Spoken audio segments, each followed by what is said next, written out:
Bismillahirrahmanirrahim. Assalamualaikum warahmatullahi taala wabarakatuh.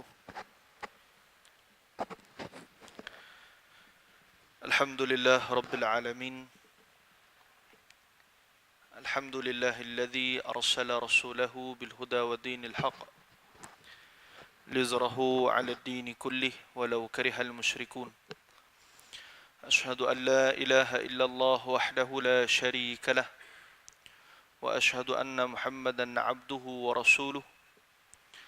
Allahumma salli wa sallim wa barik ala Muhammad wa ala alihi wa ashabihi wa man tabi'ahum bi ihsanin ila yaumiddin. Rabbana iftah bainana wa baina qaumina bil haqq wa anta khairul fatihin. Rabb shrah lana sudurana wa yassir amrana wahlul 'uqdatam min lisanina yafqahu qawlana. Allahumma zidna 'ilman nafi'a warzuqna fahman wasi'a. قال الله تعالى في الكتاب العزيز بعد أعوذ بالله من الشيطان الرجيم أفمن شرح الله صدره للإسلام فهو على نور من ربه فويل للقاسية قلوبهم من ذكر الله أولئك في ضلال مبين صدق الله العظيم. Maksudnya, dan sesiapa yang Allah Subhanahu wa taala lapangkan dadanya dengan Islam, yakni tak tala beramal dengan perintah Allah, diberikan ketenangan kepada jiwanya. Fahuwa ala nuri min rabbih, dan dikurniakan cahaya daripada Tuhannya, yakni petunjuk yang mereka tidak akan sesat. Fawailul lil qasiyati qulubuhum min dzikrillah, maka celakalah bagi mereka yang mengeraskan hati mereka daripada mengingati Allah. Ulaika fi dhalalim mubin, mereka berada di dalam kesesatan yang nyata. Sadaqallahul azim. Surah Az-Zumar ayat ke-41. Amma ba'du. Terima kasih pengurusi majlis yang dihormati, lagi dikasihi pengurusi dan jawatan kuasa Surah As-Sabah, Ashabul Fadilah, Tuan Imam Bilal, tuan-tuan guru, para asatizah, hadirin hadirat, muslimin muslimat yang dikasihi oleh Allah Subhanahu wa taala sekalian. Alhamdulillah, kita bersyukur kehadrat Allah Azza wa Jalla diberikan kesempatan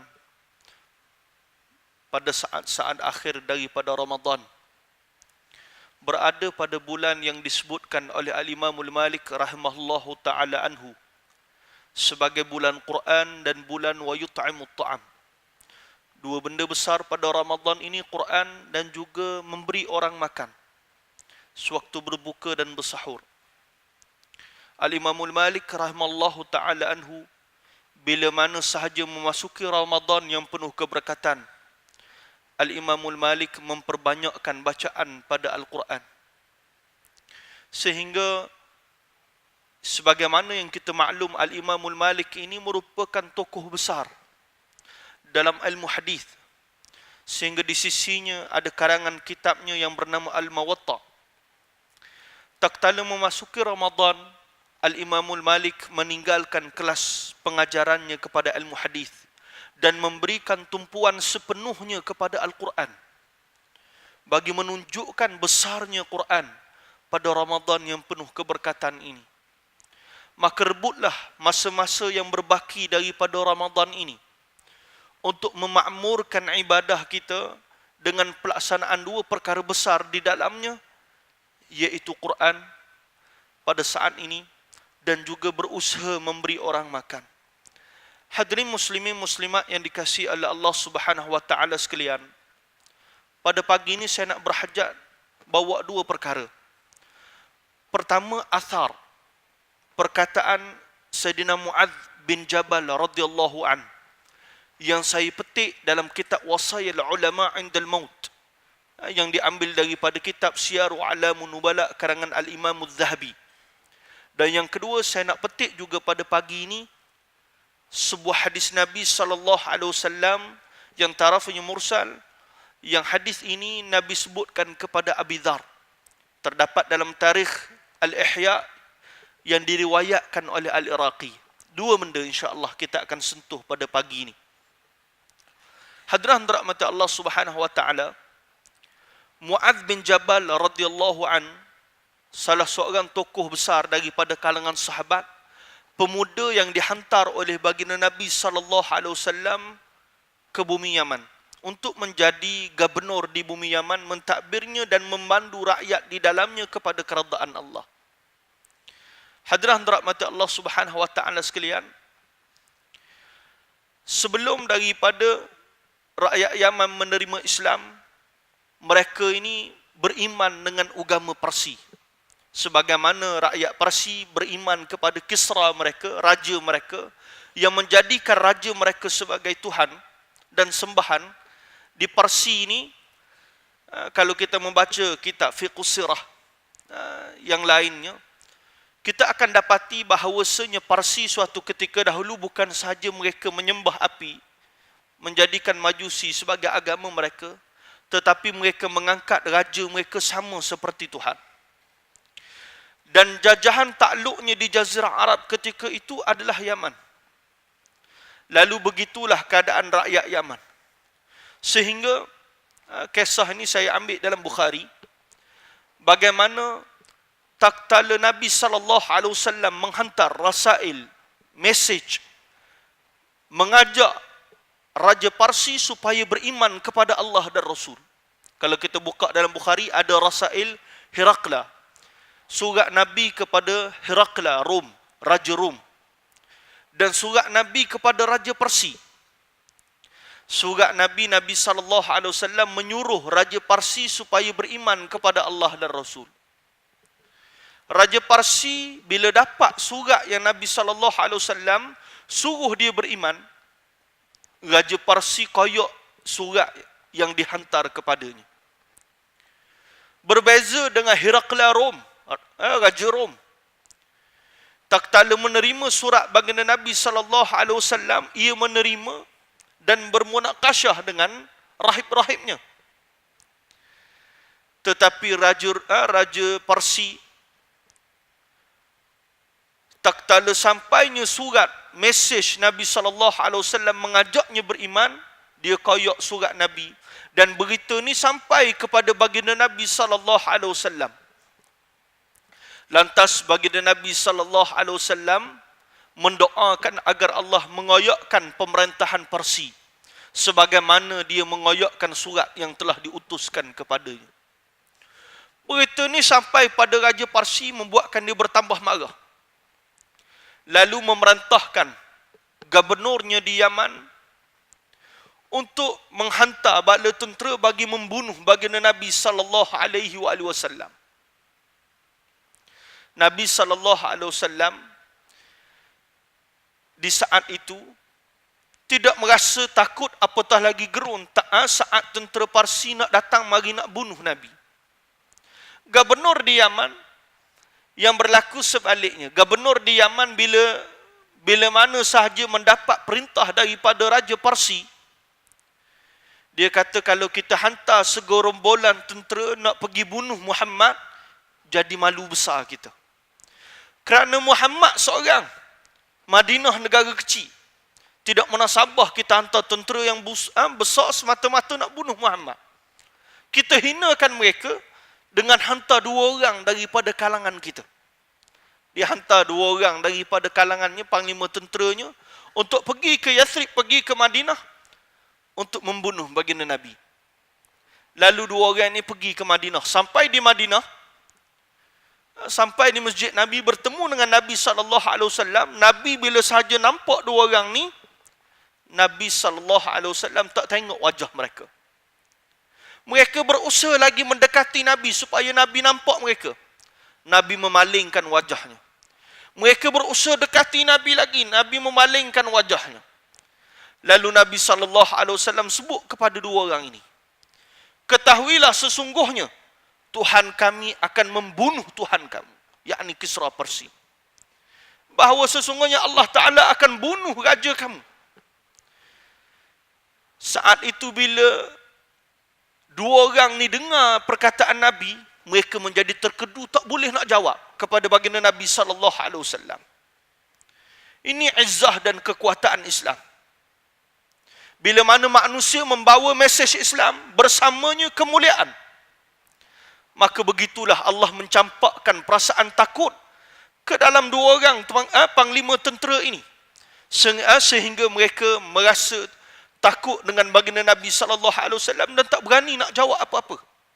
Sifat izzah dan merasa mulia kepada Islam, merasa mulia membawa mesej Islam, mesti berada dalam dada seluruh umat Islam. Begitulah dalam sirah kalau kita baca.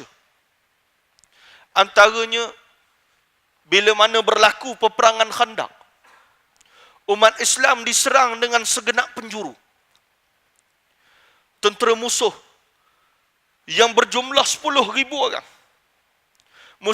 Musyrikin Makkah berpakat dengan Yahudi, mengajak orang dalam Madinah sendiri khianat kepada baginda Nabi, iaitu Bani Ghatfan.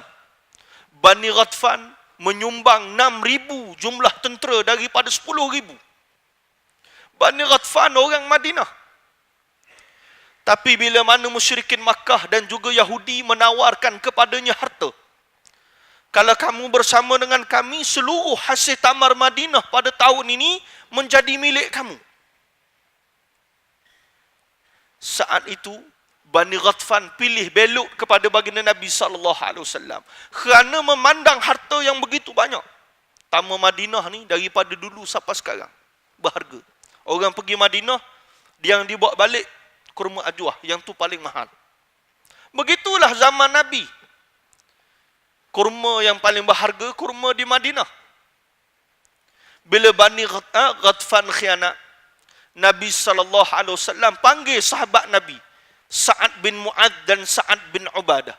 Dua orang ni orang Madinah, orang yang berpengaruh di Madinah. Nabi panggil kedua mereka, Nabi ajak bermunakashah, berbincang. Apa kata? Nabi sebut kepada dua orang sahabat ni, Sa'ad bin Mu'adh dan Sa'ad bin Ubadah. Apa kata dengan saat ni kita tersepit orang 10,000 tentera nak mari serang tentera Islam yang tak ramai. Malah serang kita di negeri kita, menyerang kita daripada segenap penjuru, malah berpakat dengan musuh-musuh kita. Apa kata kita serahkan Tamar Madinah ni 1/3. Hasil daripada Tamar Madinah, 1/3 daripadanya kita serah pada Bani Ghatfan. Nabi tanya. Sa'ad bin Mu'adh bila dengar Nabi sebut yang demikian, Sa'ad bin Mu'adh sebut kepada Nabi, "Ya Rasulullah, apakah ini perkataan kamu ataupun wahyu Allah?" Sa'ad bin Mu'adh tanya. Lalu Nabi SAW kata, "Ini hanya cadangan aku, perkataan daripada aku." Lalu Sa'ad bin Mu'adh sebut kepada Nabi, "Ya Rasulullah, ketahuilah, dulu sebelum kami Islam, orang nak makan Tamar Madinah ini hanya 2 cara. Pertama, sama ada mereka menjadi tetamu bagi kami, lalu kami akan menghidangkan kepada mereka Tamar Madinah, bagi memuliakan tetamu kami. Yang kedua, sama ada mereka beli daripada kami. Itu sahajalah cara untuk mereka makan Tamar Madinah. Hari ini di saat kami terima Islam, takkanlah kami nak serah begitu sahaja Tamar Madinah ini tanpa mereka beli dan tanpa mereka menjadi tetamu kami. Apatah lagi menjadi musuh bagi kami. Demi Allah, takkan kami serahkan Tamar ini, takkan kami serahkan negeri ini, takkan kami serahkan kemuliaan Islam ini yang kami bangga dengannya. Takkan kami serahkan, melainkan pedang kami berada di tengkuk-tengkuk mereka." Ini perkataan Sa'ad bin Mu'adh, menunjukkan betapa para sahabat merasa mulia dan berbangga dengan Islam. Hari ini orang Islam nak bercakap tentang Islam pun rasa malu. Nak bercakap tentang hukum Islam pun rasa malu. Menganggap bahawa kita mesti menjaga pandangan orang lain tentang Islam. Sehingga merasa goyah tak tala nak menyebutkan beberapa bahagian daripada kemuliaan Islam, kerahmatan Islam dan kebaikan Islam. Hadirin rahmati Allah Subhanahu wa taala. Bagaimana Islam akan menjadi mulia dengan keadaan orang yang membawa Islam merasa malu untuk membawa agama ini. Bagaimana Islam nak menjadi mulia kalau orang yang beriman dengan agama ini tidak merasa mulia dengan agama ini? Maka berbanggalah menjadi hamba Allah Ta'ala yang dipilih oleh Allah untuk memegang agama ini. Hadirin rahmati Allah, demikianlah juga Nabi SAW menunjukkan dalam peristiwa itu, sahabat tunjuk pada kita bagaimana mereka merasa bangga dengan agama Allah. Maka tak kala itu juga Nabi SAW menunjukkan kemuliaan Islam dengan merasa bangga dengan Islam, dengan tegas menyebutkan dua orang panglima tentera yang datang nak bunuh Nabi. Dia kata, ketahuilah bahawasanya Tuhan kami, yakni Allah, akan membunuh Tuhan kamu, yakni Kisra Parsi. Memberitahu Gubernur Parsi bahawasanya raja mereka mati dibunuh. Mati. Lalu terkejut Gubernur Yaman dan rakyat Yaman. Siapa yang boleh bunuh Raja Parsi? Setelah Rom, di antara Rom dan Parsi, dua kerajaan besar dunia sewaktu itu. Umpama hari ini tiba-tiba Presiden Amerika mati, kena bunuh. Pastinya menggemparkan dunia. Hadirin rahmati Allah Subhanahu wa taala sekalian. Bila mana mereka mendengar berita bahawa raja ataupun Kisra Parsi mati, mereka tanya siapakah yang membunuh. Lalu utusan ni sebut, yang membunuh Raja Parsi sendiri adalah anaknya.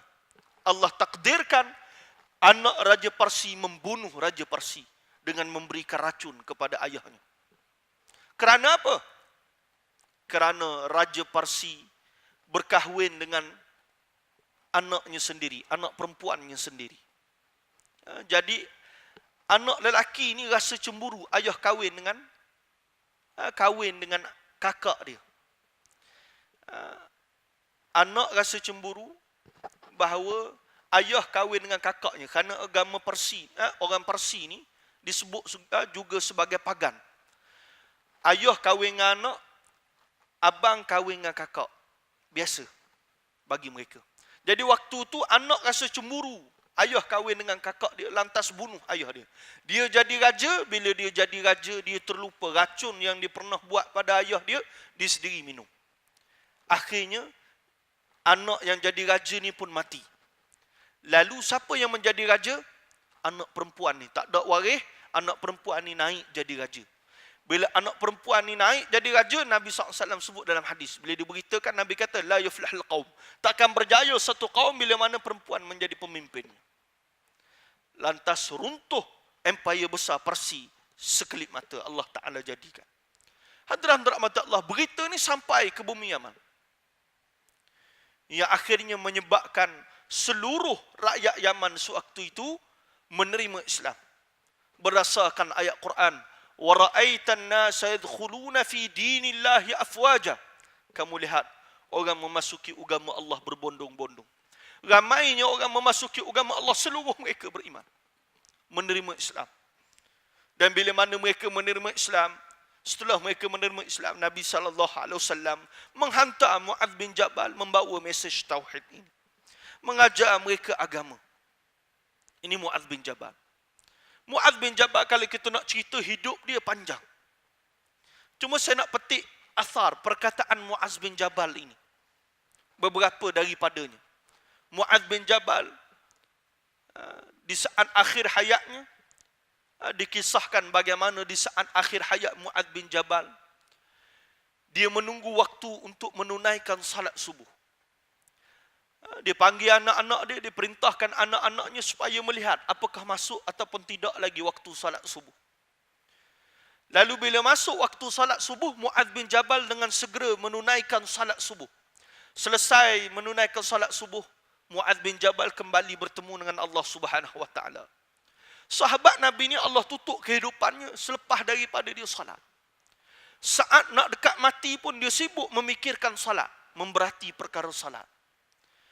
Bila mana manusia memberati perintah Allah, Allah Ta'ala akan jadikan mereka, Allah Ta'ala akan berikan kepada mereka kebaikan. Mu'adz bin Jabal sebelum mengakhiri hayatnya, dia panggil anak-anak dia, dia wasiat. Dia sebut pada anak dia, aku hidup di atas muka dunia ini bukan untuk bercucuk tanam, bukan untuk mencari harta yakni ataupun suka kepada nikmat. Tapi aku hidup di atas muka dunia ini untuk 3 perkara. 3 perkara kata Mu'adz bin Jabal. Pertama, aku hidup di atas muka dunia bagi berpuasa di saat panas terik mentari. Tujuan aku hidup adalah untuk berpuasa. Allah beri hayat, selagi mana Allah beri hayat, selagi itu aku akan berusaha berpuasa. Lebih-lebih lagi saat panas. Kenapa puasa saat panas? Nanti kita akan sebut hadis Nabi. Yang kedua, Mu'adz bin Jabal kata, aku hidup untuk menghidupkan malam, yakni qiyamul lail. Dan yang ketiga, aku hidup untuk menghidupkan majlis ilmu dan mendampingi para ulama. Ini 3 perkataan Mu'adz bin Jabal. Yang ketiga-tiga ini kita hidup dengannya.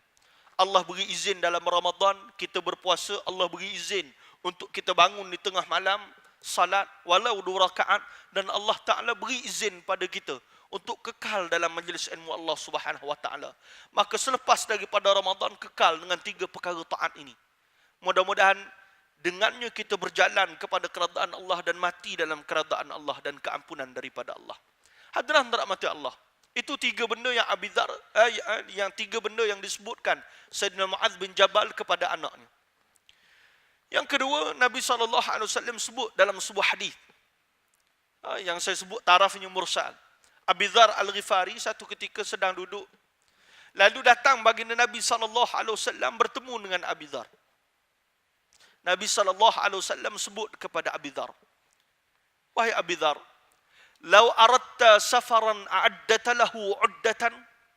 Nabi tanya kepada Abi Dzar, wahai Abi Dzar, lau aradta safaran, kalau kamu ni hendak bermusafir wahai Abi Dzar, a'addata lahu 'uddatan, apakah kamu menyediakan bekal persiapan untuk kamu bermusafir? Lalu jawab Abi Dzar, na'am, ya Rasulullah. Ya Rasulullah, ya, pastinya kami menyediakan persiapan. Orang nak berjalan jauh atas muka dunia ni semua buat persiapan. Orang nak balik kampung dia siap semua benda. Topak tas enggu, minyak pastikan cukup, belanja pastikan cukup. Itu sifat orang berjalan di atas muka dunia. Mereka sediakan bekal secukupnya. Nabi tanya soalan kedua kepada Abi Dzar. Soalan ini menyentuh Abi Dzar. Nabi tanya kepada Abi Dzar, fa kaifa bisafarin tariqil qiyamah? Lalu bagaimanakah persiapan kamu bagi perjalanan menuju hari akhirat? Bagaimana bekal kamu dalam perjalanan kamu menuju hari akhirat, hari kiamat? Kalaulah kamu sibuk boleh menyediakan bekal sebaik mungkin dalam perjalanan yang sifatnya sementara di atas muka dunia, bagaimana persiapan kamu bagi menuju Allah yang sifatnya kekal? Abi Dzar saat itu terkedu, tak mampu menjawab apa-apa. Kerana memikirkan apa bekal yang dia nak bawa bertemu dengan Allah. Orang seperti Abi Dzar yang disebut sebagai Ahlu Suffah. Orang Ahlu Suffah ni Abi Dzar, Sayyidina Abu Hurairah radhiyallahu an, ya Ahlu Suffah. Orang yang hidup bersama Nabi, duduk di masjid Nabi, belajar dengan Nabi dan hidupnya beribadah sepanjang masa. Itu pun sibuk memikirkan bagaimana bekalnya bertemu Allah. Artinya mereka senantiasa risau dengan liqa' Rabbih, dengan pertemuan dengan Tuhannya. Kerana tidak sedikit pun mereka rasa dengan ibadah itu meyakinkan mereka memasuki syurga Allah. Melainkan dengan ibadah yang dilaksanakan mengharapkan keredaan kepada Allah Subhanahu wa taala.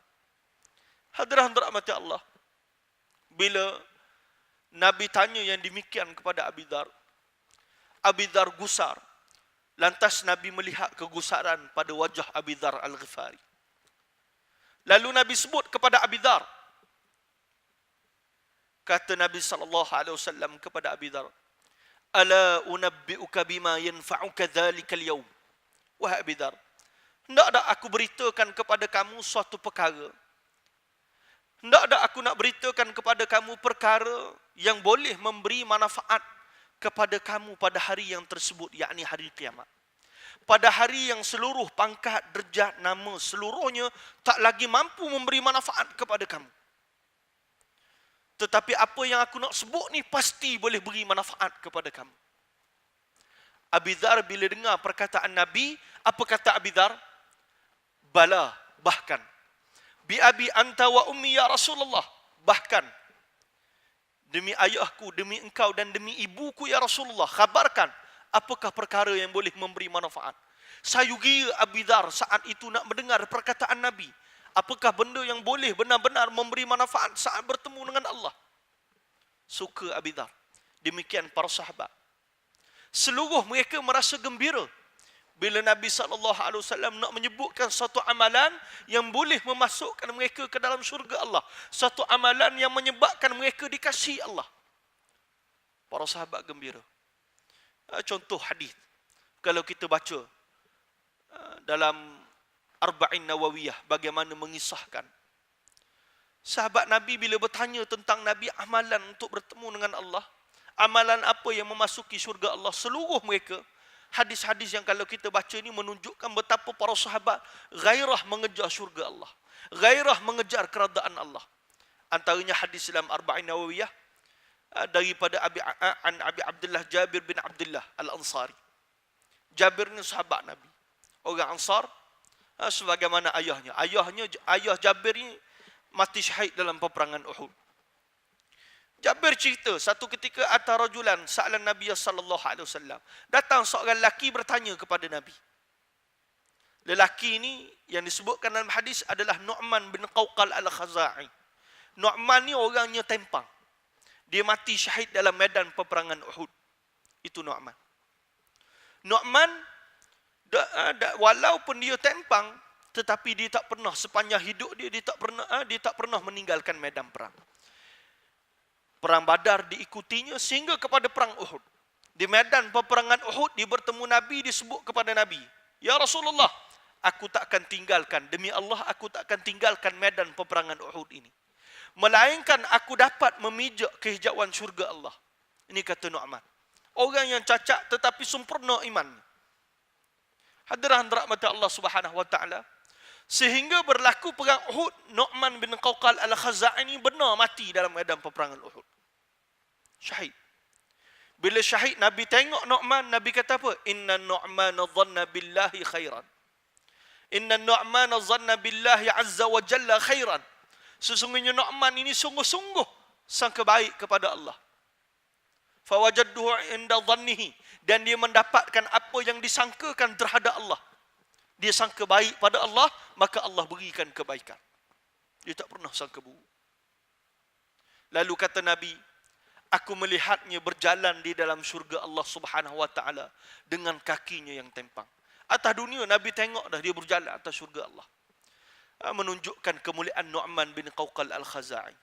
Hadirin rahmat Allah Subhanahu wa taala. Nu'man ni pernah bertemu Nabi, ditanya Nabi, "Ara'aita idza sallaitul maktubati wa sumtu Ramadan wa ahlaltu halal wa haramtu al-haram wa lam azid ala dhalika syai'a adkhul jannah?"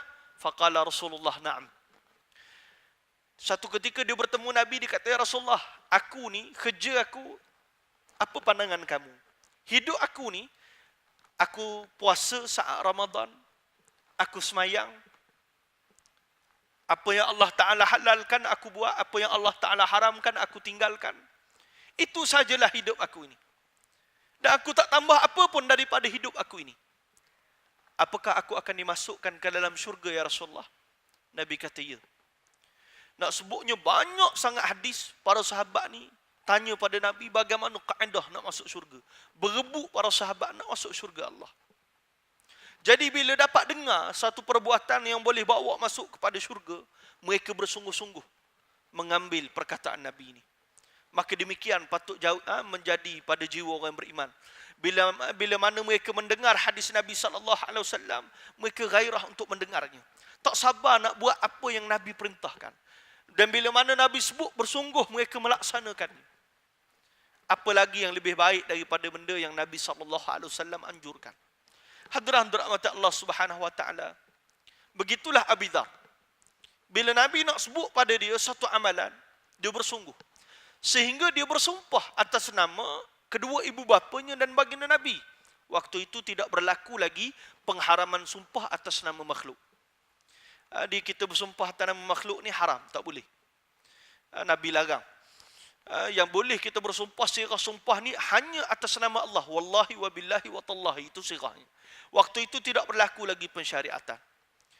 Jadi mereka sahabat Nabi ni bila terlampau gembira saat itu mereka akan bersumpah atas nama mak ayah mereka. Jadi bila minta Nabi khabarkan, lalu Nabi sebut kepada Abi Dhar 6 perkara. Nabi sebut 6. Pertama, Nabi kata, Sum yawma syadidal hurri li yawmin nusyur. Nabi kata berpuasalah. Sum. Sad mim, sum.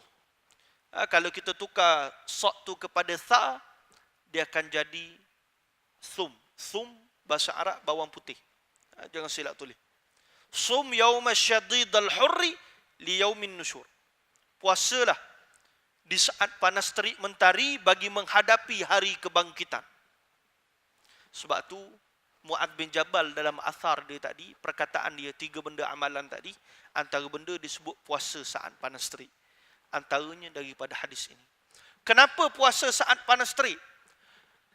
Ini begitu besar sehingga Nabi sebut dalam hadis, puasa di saat panas terik mentari menyelamatkan manusia daripada kepanasan di negeri akhirat.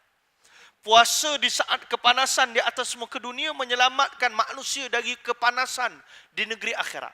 Kepanasan yang Nabi SAW gambarkan matahari sejengkal daripada kepala. Sejengkal daripada kepala. Yang manusia saat itu, dalam saat menahan kepanasan tersebut, ada manusia peluhnya pada buku lalinya. Ada manusia saat itu berpeluh menahan kepanasan sehingga pada dadanya peluh tersebut.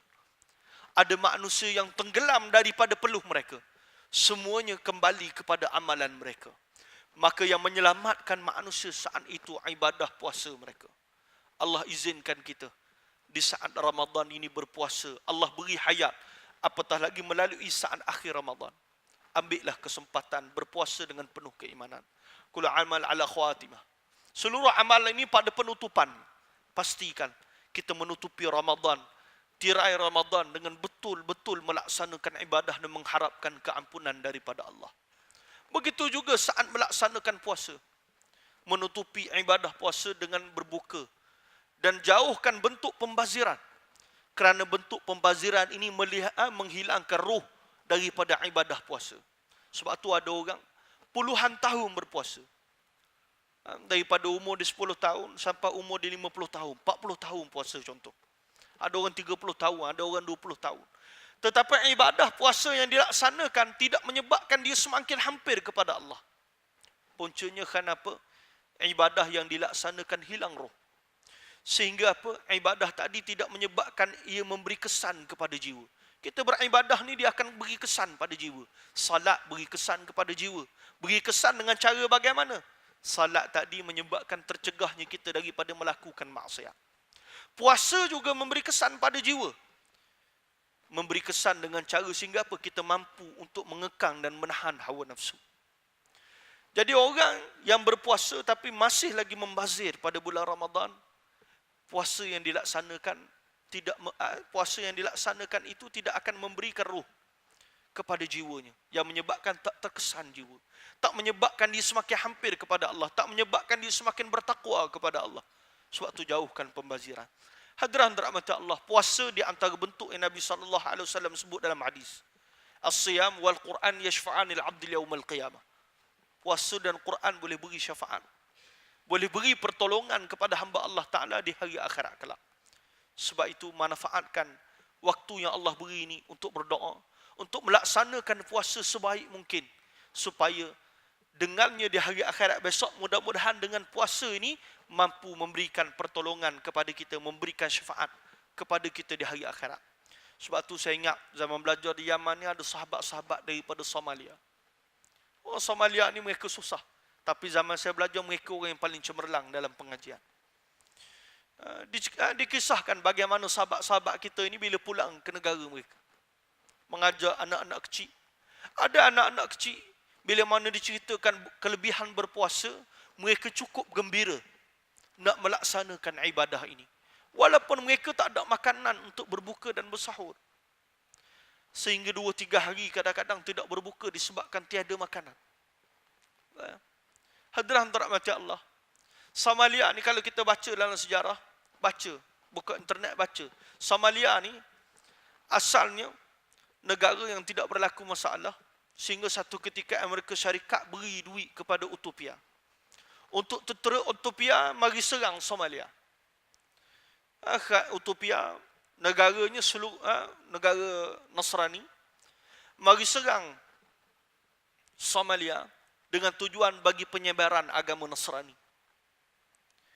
Yang berlaku setelah mereka menyerang, mereka bunuh rakyat di Somalia, kemudian Amerika Syarikat hantar bantuan. Ini cara dia. Dihuru-harakan negara tu, kemudian dihantar bantuan, makanan dan sebagainya. Bersama dengan bantuan itu, dihantar juga misioneri-misioneri mereka untuk memurtadkan orang Islam. Orang Somalia yang kuat berpegang dengan agama, mereka akan lari tinggal negara mereka, pergi duduk tempat lain. Kerana diancam dengan kebuluran, dan mereka pergi belajar di mana-mana tempat. Ada yang berenang sehingga sampai ke lautan Eden. Ada yang mati dalam perjalanan berenang tadi. Bukan orang Syria aja berenang nak lari. Mereka lama lagi, lebih awal lagi menghadapi perkara ni. Hadirin rahmati Allah. Sehingga apa? Anak-anak ni yang berpuasa ni, bila mana sahabat-sahabat ni balik, ajar mereka agama, memandangkan tanggungjawab mereka, mereka tak lari ke negeri lain. Mereka balik semula ke negeri mereka, bawa risalah Islam. Hadirin rahmati Allah, bila sebut tentang puasa, anak-anak ni suka nak berpuasa. Sehingga mereka tanya kepada guru-guru yang mengajar mereka, adakah sah puasa kami?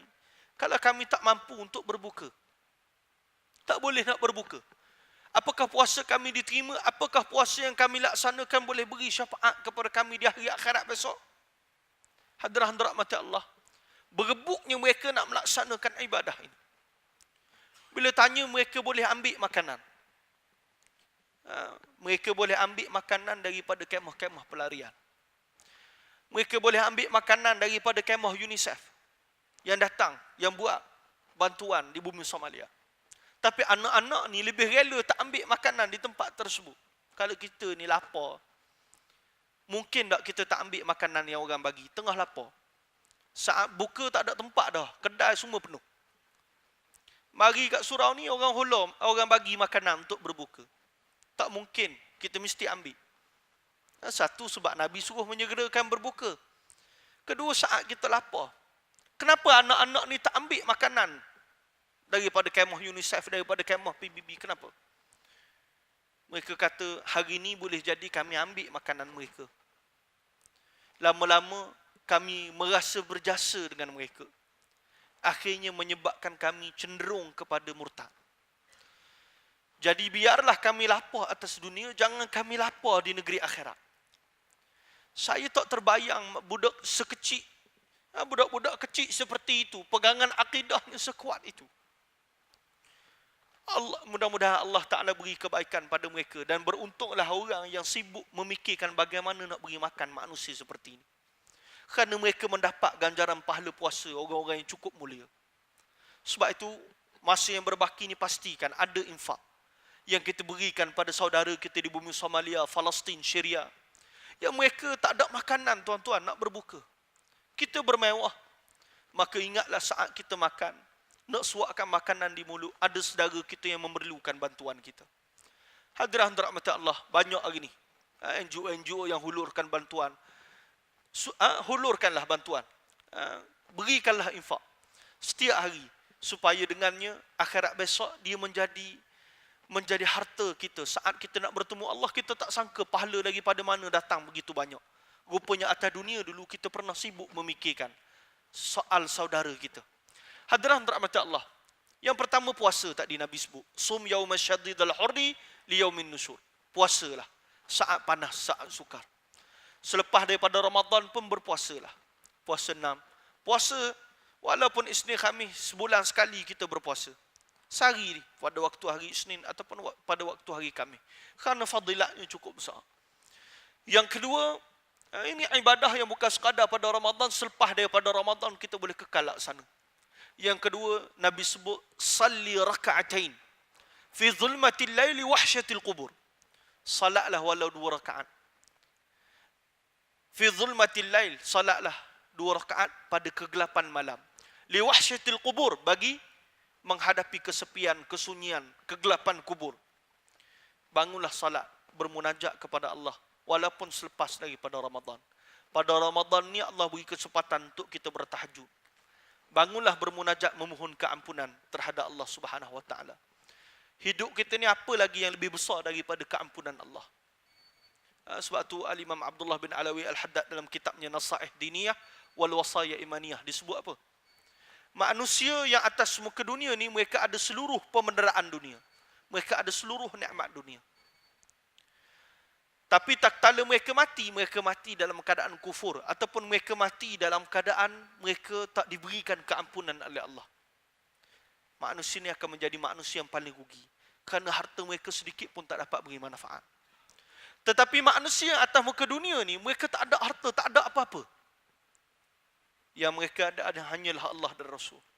Saat mereka mati bertemu dengan Allah Subhanahu wa taala, mereka mendapat keampunan daripada Allah. Mereka mendapat keredaan Allah. Maka ketahuilah manusia ini sudah mempunyai segalanya. Kerana Allah memberikan kebaikan baginya, yakni keampunan daripada Allah. Sebab itu pada saat akhir Ramadan, jangan berhenti bermunajat memohon ampun. Mintalah pada Allah, wahai Tuhan, kalau nak matikanlah aku setelah mendapat keampunan daripadamu. Jangan kau matikan kami melainkan setelah kau tutup kami dengan kematian yang baik. Jangan kau matikan kedua ibu bapa, isteri dan anak-anak kami melainkan kau tutup seluruhnya dalam kematian yang baik. Bermunajat sepertiga malam. Kerana apa? Itu waktu yang paling mustajab doa. Mustajab doa tidak semestinya kita berada di hadapan Baitullah atau berada di Raudhah di Madinah. Tapi Allah membuka ruang mustajab doa ini setiap waktu pada sepertiga malam. Maka bangunlah bermunajat memohon keampunan daripada Allah. Salatlah walau sekadar 2 rakaat. Kerana dia menyelamatkan kita saat kegelapan kubur dan juga menyelamatkan kita saat kepayahan di negeri akhirat. Dan yang ketiga, Nabi SAW sebut, wa tahajju hujjatan li adhaimil umur. Laksanakan haji bagi menghadapi perkara-perkara yang besar, perkara-perkara besar yang mendatang. Nabi sebut laksanakan haji. Ini bekal yang ketiga manusia untuk bertemu dengan Allah. Kenapa haji ini besar fadilat sebagaimana dalam hadis Nabi sebut apa? Al-hajju yahdimu ma qablah. Haji ini mengampunkan dosa yang telah lalu. Orang yang Allah beri kesempatan untuk melaksanakan haji pada tahun ini, laksanakan. Orang yang punya wang untuk melaksanakan haji, pergi laksanakan. Jangan tangguh disebabkan kerja kita. Kita risau Allah tak panjangkan hayat, mati sebelum sempat melaksanakan ibadah ini. Kerana begitu besar fadilat yang Nabi SAW sebutkan pada ibadah ini. Laksanakan haji. Kenapa haji Nabi sebut? Dengan tujuan li'adhaimil umur, bagi menghadapi perkara yang besar. Haji ini sifatnya mengampunkan dosa. Manusia ni tuan-tuan, dia menghadapi musibah dan dugaan, ada kalanya dengan tujuan Allah Ta'ala nak ampunkan dosa mereka. Ada manusia yang Allah bagi ujian nak angkat derajat mereka. Seperti dalam hadis. Nabi sebut apa? Dalam hadis, antaranya kata Nabi SAW, Inna Allah Ta'ala idza ahabba qawma ibtalahum faman radiya falahu ridha wa man sakhata falahu sukhat. Allah Ta'ala bila kasih satu kaum, Allah uji kaum tadi. Kalau mereka tak kala menerima ujian, mereka redha, Allah redha pada mereka. Kalau mereka murka pada ujian yang Allah Ta'ala berikan, maka Allah Ta'ala murka kepada mereka. Itu satu bentuk. Allah bila beri ujian, nak memberikan kasih sayang kepadanya. Dan kembali pada sikapnya, tak kala bertemu dengan ujian. Bentuk yang kedua, Allah Ta'ala beri ujian sebagai bentuk bagi mengampunkan segala dosa. Sebab tu Ibnu Qayyim, antara perkataannya dia kata apa? Idza ra'aita syaikhan murakaban fa'lam annahu dzunubihim. Kalau kamu lihat orang ni dibebani dengan ujian, fa'lam annahu dzunubihim, ketahuilah ia disebabkan dosanya dan Allah sedang nak mengampunkan dosanya. Sebab itu melapangkan urusan kehidupan yang besar. Pelaksanaan haji dengannya mengampunkan dosa. Orang tak lapang urusannya, boleh jadi sebab dosanya yang banyak. Allah nak memudahkannya, maka cara itu, sebab tu kita dianjurkan bila tertimpa ujian disuruh banyak istighfar. Kenapa? Dengan istighfar dia memadamkan dosa. Allah ampunkan dosa. Dengan Allah Ta'ala ampunkan dosa, Allah buka kelapangan bagi kehidupan. Dengan membuka jalan keluar baginya. Maka demikian jugalah dalam perkara haji, bila dilaksanakan dengan penuh keimanan, Allah akan lapangkan urusan kehidupan. Dan yang keempat, watasaddaq sadaqatin 'alal miskin. Bersedekahlah ke atas orang yang miskin. Pastikan setiap hari ada sedekah yang kita laksanakan. Walau birial, walaupun dengan 1 rial. Beri sedekah, walaupun dengan 1 ringgit. Berikan sedekah kita. Kenapa? Sifat sedekah itu menyelamatkan manusia daripada fakir. Ingat, orang yang bersedekah tidak akan fakir. Yang fakir, yang menjanjikan kefakiran hanya syaitan. Syaitan ya'dukumul faqr wa ya'murukum bifahsya. Ini Allah Ta'ala sebut. Syaitan janjikan kamu pada fakir. Siapa yang ikut jalan syaitan, mereka hampir pada kefakiran. Dan menyuruh kamu buat jahat. Ini kerja syaitan. Allah wasi'un alim. Allah maha luas kurnia dan maha mengetahui. Ini sifat Allah. Ini yang Allah beri kepada hamba Allah Ta'ala. Sebab itu manusia tak fakir dengan mereka banyak bersedekah. Bukan manusia tak fakir dengan sebab mereka simpan harta banyak. Ada orang mereka simpan banyak pun Allah jadikan fakir sekelip mata. Boleh jadi rugi meniaga, rugi saham, Allah jadikan dia fakir. Allah boleh beri bila-bila. Jadi yang menyelamatkan manusia fakir antara kaedahnya dengan sedekah. Dan sedekah paling baik ini wal aqrabin, pada orang yang paling dekat dengan mereka. Saudara mara, adik-beradik, utamakan sedekah. Jangan biarkan. Kadang-kadang orang beri kepada yang jauh, dia terlupa saudara mara, adik-beradik yang dekat, yang hidup melarat. Bantu mereka. Ada orang ni dia memerlukan sedekah. Kadang-kadang pandangan manusia ni perlu diperbaiki. Dia perlukan sedekah.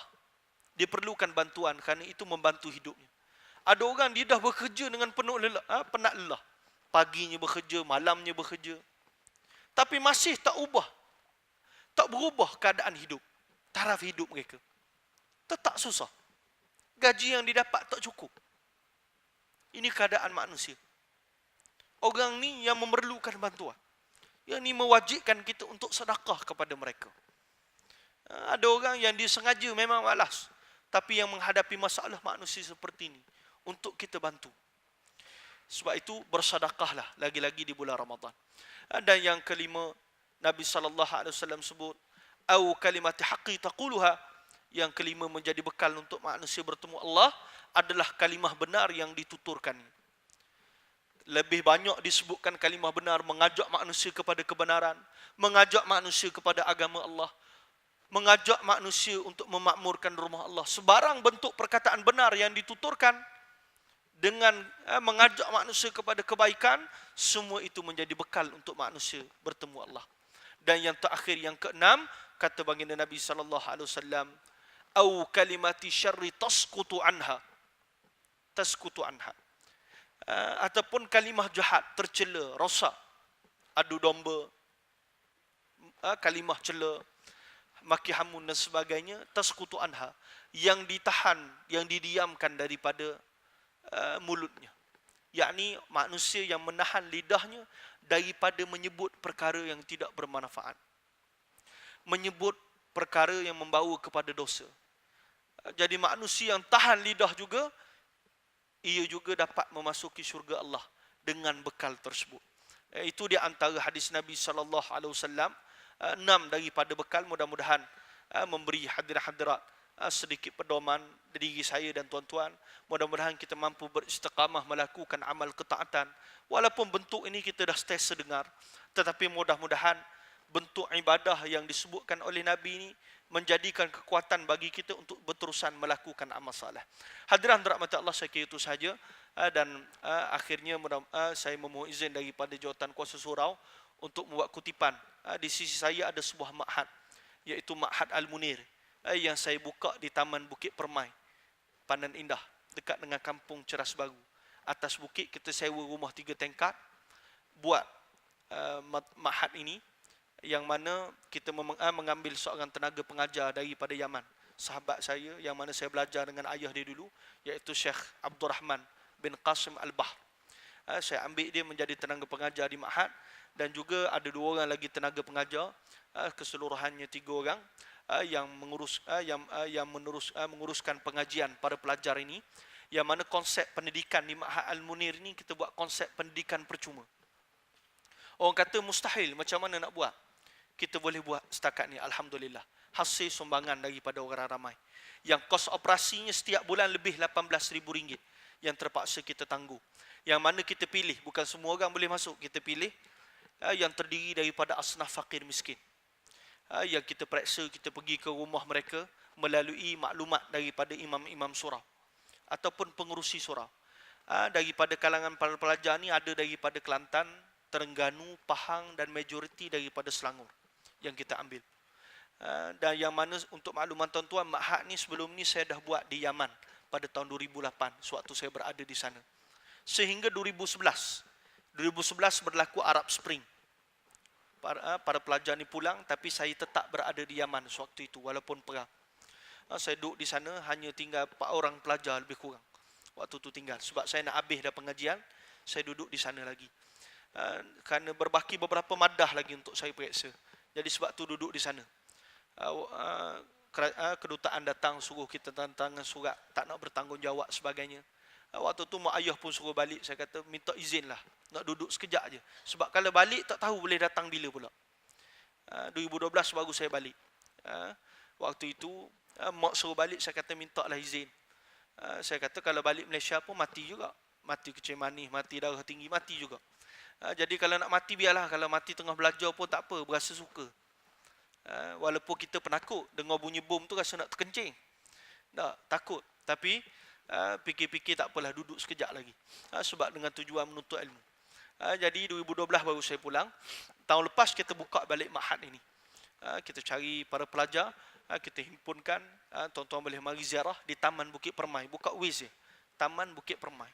Atas bukit sekali. Kita sewa. Hadirin rahmati Allah. Yang mana rumah di situ ada 18 biji. 1 biji ya milik orang Islam yang seluruhnya bukan Islam. Kita buat Ma'had di situ. Kadang-kadang ada orang mengadu begitu begini pun nak buat macam mana, itu tempat yang sesuai. Jadi pada bulan Ramadan ni kita berusaha nak mengumpul bagi pembelian tanah dan juga kos operasi bagi Ma'had. Kerana kita nak kembangkan Ma'had, pada tahun depan kita akan buka bahagian muslimat, yang mana kita bercadang nak membeli tanah di belakang IKBN Dusun Tua, yang berharga RM720,000, 4 ekar. 1 ekar RM180,000. Setakat sepanjang Ramadan ni kita berjaya kumpul RM50,000. Jadi berbaki lagi RM670,000 bagi urusan tersebut, nak beli tanah ini. Dan kita buka sijil wakaf bagi hadirat-hadirat yang nak berkesudian, nak sumbang. Memang jelas duit yang tuan-tuan bagi ini untuk pembelian tanah tersebut. Duit itu akan berada di tanah tersebut, maka selagi mana berjalan pendidikan, berterusanlah pahala tuan-tuan dapat. Itu yang kita ada, sijil wakaf harga 50 dan 100 bagi tujuan tersebut, pemilikan tanah dan bangunan bagi Ma'had Al-Munir ini dan penyelenggaraannya. Dan yang kedua yang kita buat kutipan ini dengan tujuan bagi kos menanggung kos operasi Ma'had yang keseluruhannya setahun RM216,000. Kos besar sebab kita terpaksa menanggung sewa yang mahal. 2,800 sewa bangunan tersebut saja, rumah 3 tingkat. Jadi hadirat-hadirat yang sudi menyumbang sangat kita lalukan. Mudah-mudahan Allah Ta'ala memberkati. Dan saya dahulukan dengan ucapan jazakumullah khairan. Mudah-mudahan Allah Ta'ala memberikan sebaik-baik ganjaran di atas sumbangan hadirat-hadirat sekalian. Wabillahi taufiq wal hidayah. Wassalamualaikum warahmatullahi ta'ala wabarakatuh. Kita tangguh tasbih kafarah dan surah al-asr. Subhanakallahumma wa bihamdika asyhadu an la ilaha illa anta astaghfiruka wa atubu ilaik. Bismillahirrahmanirrahim.